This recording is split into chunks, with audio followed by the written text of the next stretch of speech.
What's up, YouTube?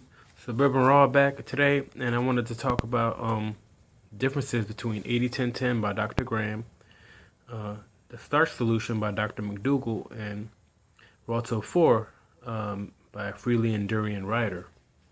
I read 80-10-10 about 6 months ago when I first became a vegan because Dr. Graham intrigued me after I watched his YouTube video of him exercising, and I'm like, wow, this dude is in phenomenal shape and health, and he's double my age. So I bought his book, and he gave a great common sense argument for being a raw vegan.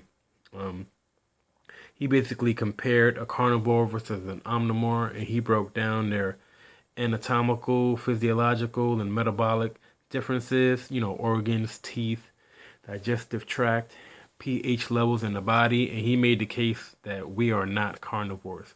He even talked about our desires to eat meat in its raw form. Obviously, we don't have that. We have to cook, season it, and all that good stuff. And animals want to eat it raw and fresh. Carnivores.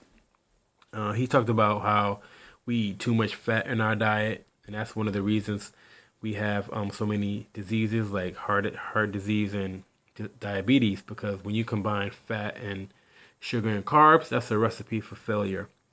He talked about our similarities to apes and how they don't have the ailments that we have because they have a primitive vegan or vegetarian kind of based diet, and things like that nature. The negatives of the book, I would say that I don't think it's a very practical diet to have in first world civilization, due to the fact that this is a work society, and that's how we make a living, that's how we survive, and we don't have time to grow our own organic foods in our backyard, or the skill, for that matter, due to our lifestyles, and that's basically what you have to do to get enough food to sustain a family, because you have to eat a lot of raw fruits and vegetables to be satiated, and I know this from experience.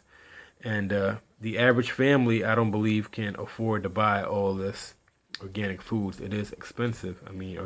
Organic fruits and vegetables are more expensive than processed foods. So that's the only negative of it. But that being said, I do believe it is the most ideal diet for a human. So then I read Dr. McDougall's The Starch Solution a couple weeks ago, because it had there was a lot of hype on Instagram about it, and I was just curious about it. And he made a great case for being a vegan, a starch-based vegan. He talked about how has been a catalyst to our evolution, and I agree with that, because I also watched another documentary called America Before Columbus, and they broke down scientifically how civilizations thrived back then, or humans thrived back then, after they discovered how to grow potatoes and stuff like that, and corn and things of that nature. And it took us to the next level. He also talked about how a vegan lifestyle benefits us environmentally, and the health benefits of it. He backs it with scientific research and experience. He breaks down the cost of starch-based diet and how realistic it is for a family and affordable to buy an organic rice, potatoes, and legumes.